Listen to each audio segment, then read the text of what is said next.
My name is Sydney and I'm an instructor here at Forge Krav Maga. I grew up in New Jersey, in northern New Jersey, like about an hour outside of New York City. I was actually born in New York City, and then when I was around 6 years old, my parents moved our whole family to New Jersey to be a little bit closer to grandparents. Before Krav, I grew up doing martial arts. So my brother and I, we both did Isshin karate from, I believe, when we were in elementary school through middle school. We eventually stopped with karate, and then in high school, we both started doing Taekwondo. I did Taekwondo for probably 5 or 6 years and ended up getting my first degree black belt. And after I graduated high school and moved off to college, I trained Taekwondo on and off, and then I started exploring other martial arts such as boxing, kickboxing, and that's when I got introduced to Krav Maga. I feel like every time we do any kicks in Krav, I always think back to my Taekwondo training, and it's because I had done it for so long, you don't forget that. And I feel like a lot of the kicks that I do definitely have more of a Taekwondo form and a little bit more than the Krav form. And sometimes I have to remind myself that different applications and different technique for the different systems. But yeah, a lot of the Taekwondo definitely comes out, especially during sparring. I like throwing kicks more than I like throwing punches. I think the thing that doesn't quite translate to from Taekwondo to Krav are a lot of the forms and how we practice. So Taekwondo has a lot of here are the prescribed movements that you're going to work on, which is good to practice very technical kicks and strikes, but it doesn't have a place in Krav because Krav I feel like is more practical application, and I think Taekwondo didn't have as much of that. My hot take on kata is that it has a place for practicing technique, and it's a really great way to really hone in that technique in a low stress, and this is all I'm focusing on is the technique, and can I make this look crisp and perfect? In terms of practical application, I don't think it's all that useful. I think growing up, I really liked the community aspect of martial arts. I made a lot of friends through doing both karate and Taekwondo. It was also a great way to be active as a kid, because as you start to grow up, you're not playing outside as much anymore, and so if you don't do other sports, having those places to be able to go and be more active and do more fluid movements and things like rolls and that you don't necessarily do once you start to get older. I think the reason why I love this gym so much is because of the community. When I moved out to San Francisco, I didn't know anybody out here. I have no family or friends out here, and so joining this gym made me feel a little bit of home, in that because I grew up with martial arts, this was a place of familiarity, and even though I didn't know the people here yet, it was a place of I have things in common with the people who are training here because we are all into martial arts. This is a place that I can make friends, and now I do have a lot of friends at this gym. So growing up, I had obviously friends who did martial arts, and I had another friend from high school who she had done karate and eventually tried Krav Maga, and she said, Sydney, you have to try this, it's amazing. And so when I was in college, I was bouncing around between gyms, and I happened to find a Krav Maga gym, and I took a couple of classes. I fell in love with it there.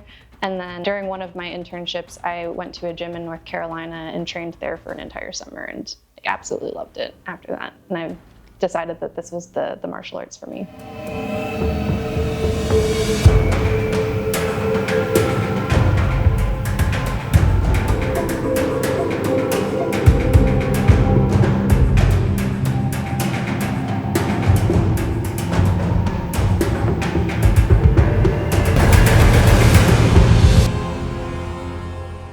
I think the hook that made it feel like the right one was that it did have that element of I feel like I fit in and belong here, and I felt really comfortable just going to the gym, not every day, but every other day. In terms of the technique and the practice itself, I feel like Krav, I really like how aggressive Krav is, and that it's a great place for me to I can work on boxing skills, my Taekwondo skills came out. It wasn't that I had to start over. I got the chance to take the things that I had learned previously and apply them in a new way, as well as learning new skills on top of it. And so I feel like that's what really drew me into Krav. Today I am training boxing, kickboxing, and Brazilian Jiu-Jitsu in addition to Krav. I don't know if I ever wanted to be an instructor. I think it was one of those things that it just happened after training here for so long. I've been going to this gym for, I think, 7 years now, over 7 years now. And after a certain point, you become like a regular student, the instructors get to know who you are, and then they see your skills. And I felt like I had a lot of positive encouragement from the instructors at this gym to be like, hey, your technique is really great, and like, you know what you're doing. Can you help me? Or like in class, if there's students who don't know, I would be the person to like help other students. And so like through that, it kind of became like, started to make sense of like, oh yeah, I could be an instructor too, and actually get the opportunity to teach. The hardest part of being an instructor is figuring out the right balance of making sure that people learn things, but then also make sure that they enjoy the class and it's something that they'll want to come back to. Because as I've learned through my martial arts journey, self-defense is something that you can never just like be great at and stop training. You like always need to be training, and you can always be practicing. And so for me, trying to figure out, I want people to come back, but at the same time, I want them to like learn something so that they never come back. They have still gotten something from the class.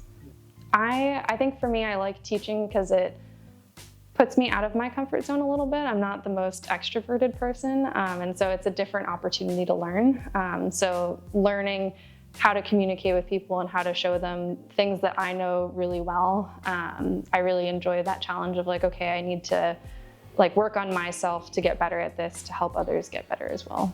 I think my teaching style is having a theme for every class.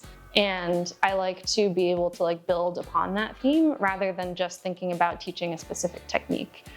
So for instance, in my last boxing class that I taught power in boxing, which could be a whole range of things, but instead of just working on drills of like, I'm just gonna punch the heavy bag really hard, I wanted to focus on how do we build power and through like different mobility and like strength drills, and then eventually work up to like, here's the thing that we're gonna talk about today. So I think my teaching style is more based on like class themes. I think a theme makes a class better because it allows for continuity in the class. And so when you're working on drills at the beginning of class, if they don't connect to like the very end, it's like, okay, well, why did we do these drills besides just like to get fit? Everything should have a purpose. So like, I'll continue with the boxing example, like doing drills to build up like rotational power will help make my punches a lot stronger. And if my punches are stronger, I can hit things harder. And in a self-defense scenario, that's better for me and my chances of surviving in an encounter.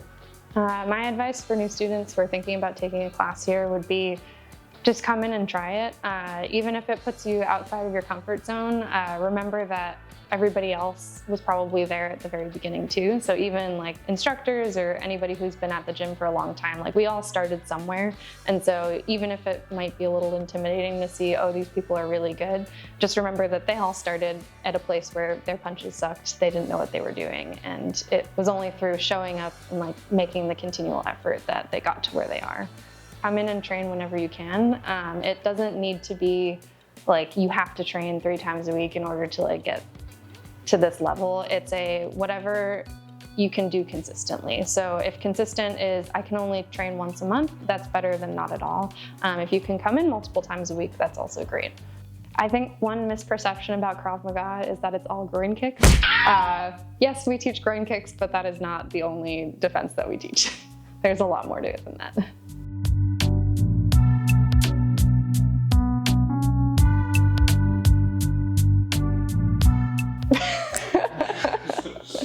Yeah, that one's bad.